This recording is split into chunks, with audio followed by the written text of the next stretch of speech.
Ladies and gentlemen, welcome to the latest episode of the PhD podcast. I am your host, Tom, and I have got a very interesting guest today. I'm so excited to share with all of you. We have Dr. Dave Digg. And Dr. Dave Digg is an expert, a PhD in tunnels. That's right, something that a lot of people don't think about in their daily lives very much, but a vital part of human evolution, human civilizations, and just the way in which we all function even today. Dr. Dave Digg, why don't you give a brief introduction? Thanks for joining us on the PhD podcast. Yeah, thank you, Tom, for having me on, and thank you for that awesome introduction. I am Dr. Dave Digg.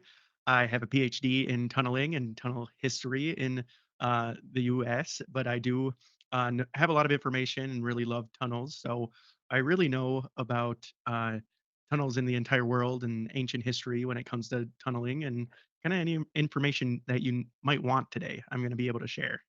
Well, that is wonderful. I think the first question I have is where did it all begin? Do we know what the first tunnel was? What was the purpose of the first tunnel? Do we know what part of the world the first tunnel was dug or built? Yes, we do know that information, Tom. The first tunnel that we have discovered was made by the ancient Aztecs. They needed to make a massive tunnel.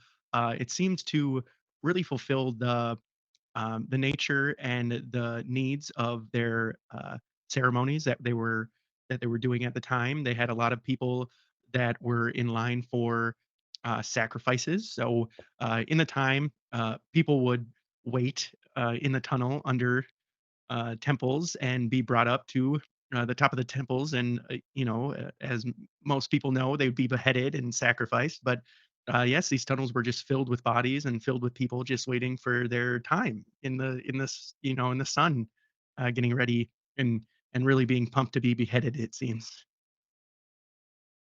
So, wow. I always thought tunnels were more kind of a, I don't know, maybe a more of a utility. Where did we see kind of the first instance of tunnels being used maybe for transportation? That's a great question, and really, I first want to say, Tom, is utility through the scope of history is a great place to start, and being able to behead people quickly and to do sacrificial rituals quickly was a utility for that time, and it was incredibly important for the culture. But I see what you're trying to say, and I understand that.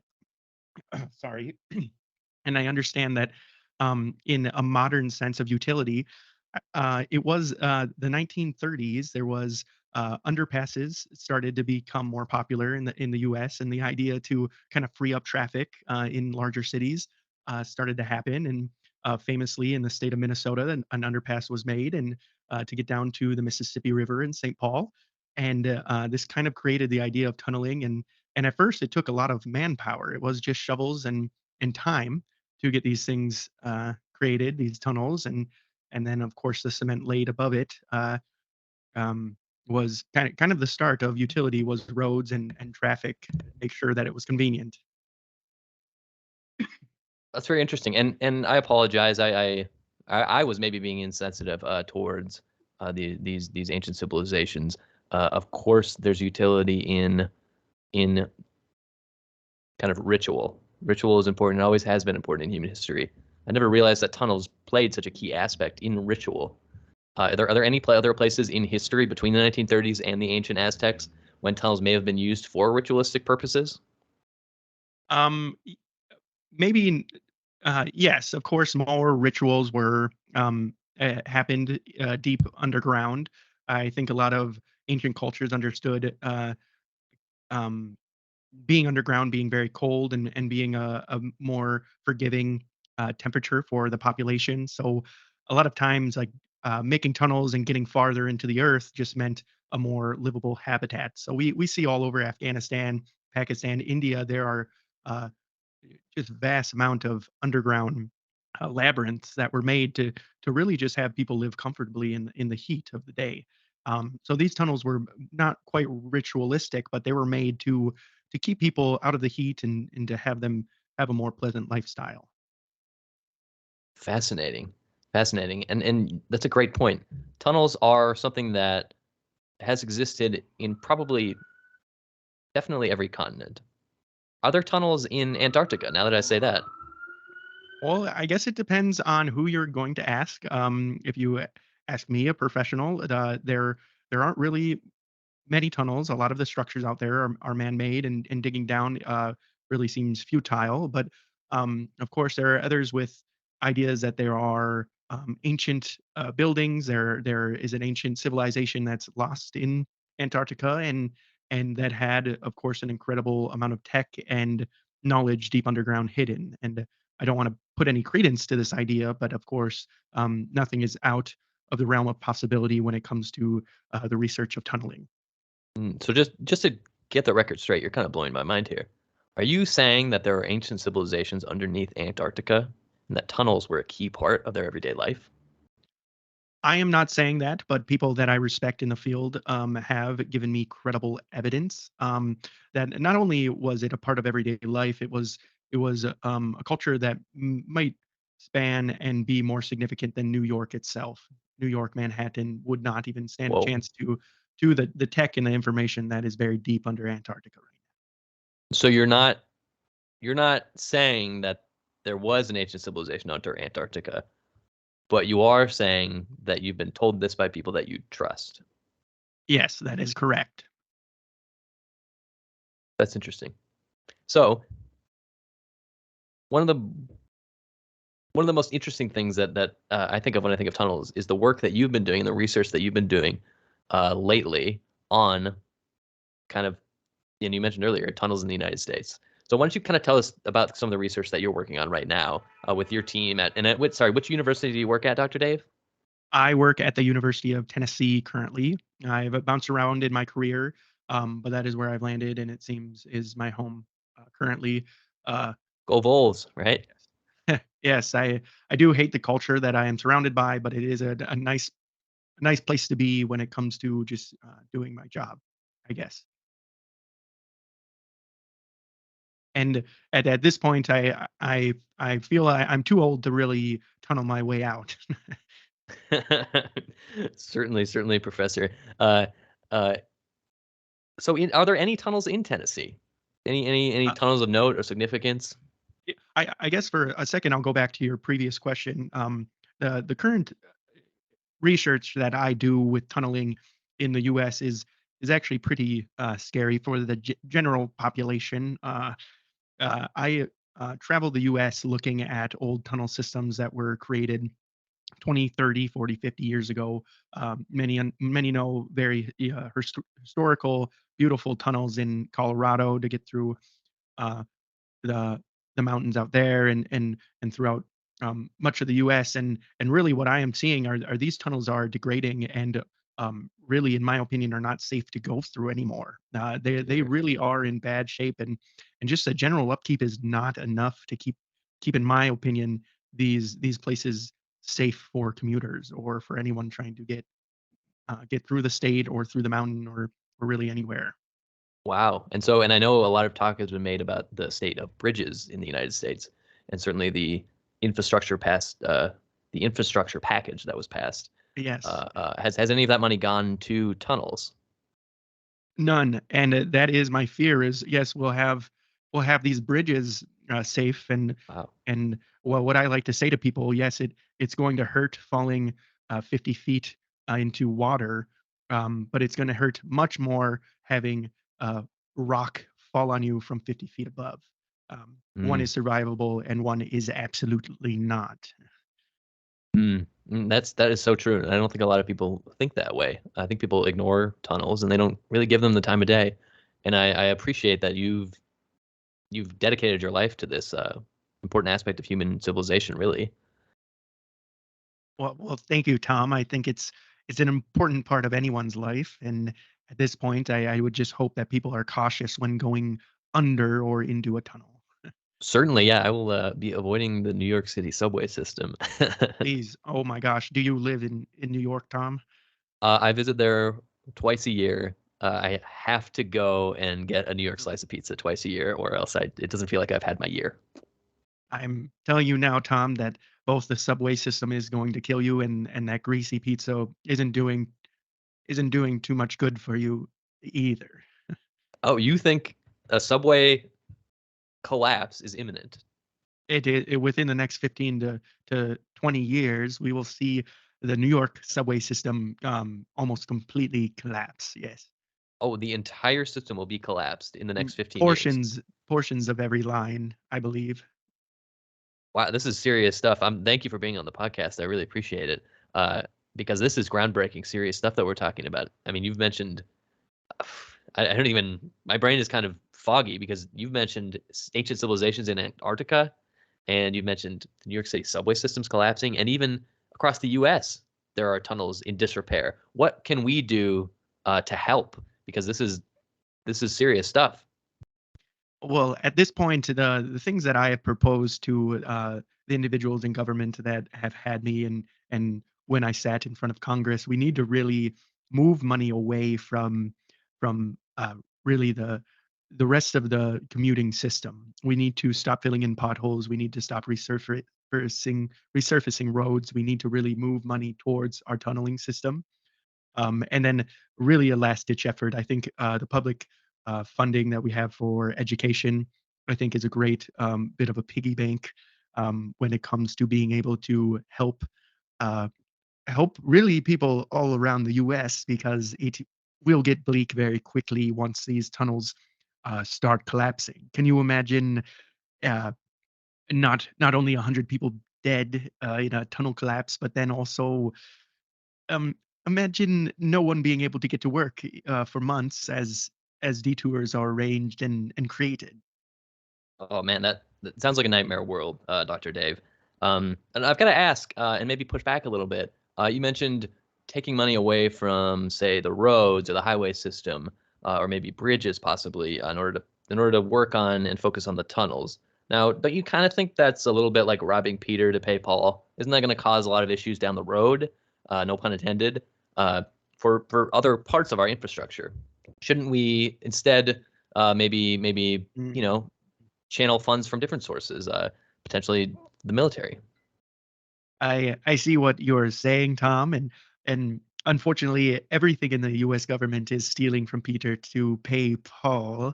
Um, uh, Really, everything seems to be justified, and everyone thinks that they need the funding that they have to keep their systems running. But at the end of the day, we need to just make a decision because the time is coming soon and quickly where we won't be able to make these decisions because people just won't be able to get to work. It's simple, it's easy.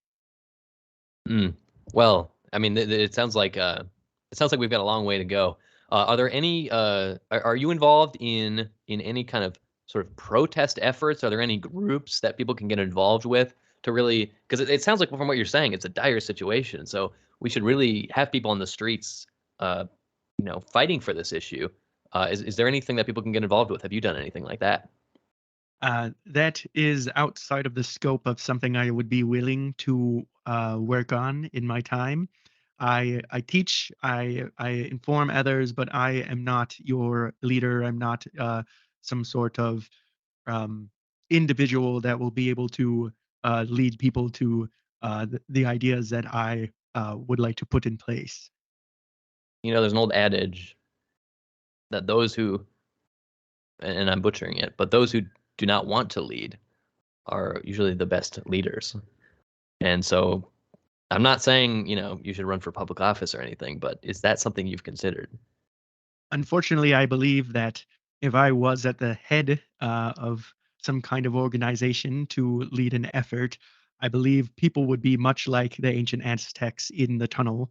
They would one by one be ready to be beheaded in the public eye, in the public space under my uh, lead. I don't think it would go well for anyone working. So, sorry, are you saying you would be beheading people if you became a politician? Metaphorically, I would be Right. blowing people's brains out. Yes, yes, Okay, metaphorically only, of course. yes. Okay. Well, you know, you mentioned blowing people's brains out. We're just going to head into a quick commercial break, Dr. Dave. So, our sponsor for this week is the baseball cap. That's right, ladies and gentlemen, the baseball cap is making a comeback. And hey, let's say you get your brains blown out, pop a baseball cap on. No one's going to see it. baseball caps are making a comeback. Buy one today. You can go to Kohl's or Target or plenty of other, they're everywhere. You can find them. So pick up a baseball cap today. And if you give the promo code at whatever store you shop at, if you give the promo code PhD Pod 17, you will get 10% off your purchase. And they'll also, we will mail you a sticker of the show if you send us a proof of purchase that you purchased a baseball hat. So buy a baseball hat. Hello, everybody. Welcome back to the PhD podcast. We are here with tunnel expert, Dr. Dave Digg, out of the University of Tennessee. And he's been really enlightening us, kind of blowing my mind with regards to tunnels, the importance of tunnels, and really how it's something that we need to focus on as a nation if we want to make it through the next 50 years. It's a part of our infrastructure that's really important. And we've kind of talked about a lot of really serious topics. On the PhD podcast, we also like to have some fun. So I wanted to ask you about the world of leisurely tunnels. I'm talking theme parks. Yeah. Roller coasters go through tunnels. The Tunnel of Love, famous ride. What are your thoughts on these kind of tunnels? Are they in danger? And also, what are your general thoughts on them? Tom, you've had really good questions so far, and this one is interesting. I refuse to teach or really talk about at all. I call it leisure tunneling, and it really is just an aspect to this topic that is really unnecessary. When it Whoa. comes to theme parks like Disney World and Six Flags, when manufacturers go in and think this would be a great place for a tunnel, it really puts a scar on the topic that I've spent my entire life learning and understanding. Really, what it comes down to is it's a bastardization of the topic itself. Oh, geez, Dr. Dave, I apologize. We don't try to bring guests on and have gotcha questions or anything. It was just an innocent question. Completely understand. I completely understand, Tom, but it's unfortunately a demon that's followed me much of my career. It seems like people are more interested in going through a tunnel in a roller coaster or in some kind of ferry on water, and it really makes for people putting themselves at unnecessary risk. Yes, these Oh, places are not kept very well. I would say they're more dangerous than the tunnels through the U.S. already. oh, wow. Okay, so you're saying that the tunnels in theme parks are at an even greater risk than even New York City? And you were saying that's only 15 years away from collapse. So, I mean, what does Yes, that mean in the next 5 years? We're gonna see a collapsing of theme park tunnels of love? yes, my understanding and research that I've done so far really points to the tunnel of love being the tunnel of misery soon. I believe that many of these uh, theme parks are well funded, but the mechanics and the people upkeeping them really have no clue what they are looking at, have no clue what they need to do to keep a tunnel maintained. Well, consider this a public service announcement, everybody. Stay away from tunnels of love. And let me tell you, from my experience growing up near a theme park, I've been in the tunnel of love a couple times, and it scarred me. And that's all I'm gonna say. So stay out of tunnels of love for more than one reason, but certainly to keep you safe. Stay out of tunnels. Yes, stay out of any. I really any amusement park tunnel is a bad place for the human body to be. Um, Go home and enjoy your significant other's tunnel. Whoa, Dr. Dave. Do that instead. This is a podcast for everybody. So we'll be careful. But when you say that these tunnels are not well built, they're at risk. You've done the studies. What does that entail? How are you able to tell whether or not a tunnel is at risk of collapse? Well, I take trips to amusement parks all over the world. Really, every 3 months, I make it my mission to go on every roller coaster in a theme park somewhere in the world. Oh, so you love Um, roller coasters? Wow. I would say it is a duty that I fulfill when it comes to the topic that I research. I do have an affinity of enjoying the adrenaline that comes along with going on a roller coaster, but I am doing it for research purposes, and it's Mhm. invoiced as a business expense for the University of Tennessee. I see. So presumably you also go to, New York City, or even Chicago, places where people are in tunnels a lot in their day-to-day lives because of the transportation. A lot more people are in those tunnels than are in roller coasters. So I assume that you also make trips to New York City. I have never been to New York City. I really lean on the research that my colleagues have done in the topic when it comes to New York. I see. There, Interesting. there's not a theme park in New York City proper. Mm. Mm. Indeed. Well, there is Coney Island, but I don't believe there's any tunnels with that roller coaster, or with those roller coasters. But that's beside the point. So when it comes to the kind of academy of tunnel researchers, your cohort of people that are studying tunnels, do how do you kind of split off? Do you specialize in different types of tunnels? Sounds like you spend a lot of time with roller coasters. Do you have any other specialties, and what kind of how does your profession break off into different sections? Yes, my specialty is in uh, it.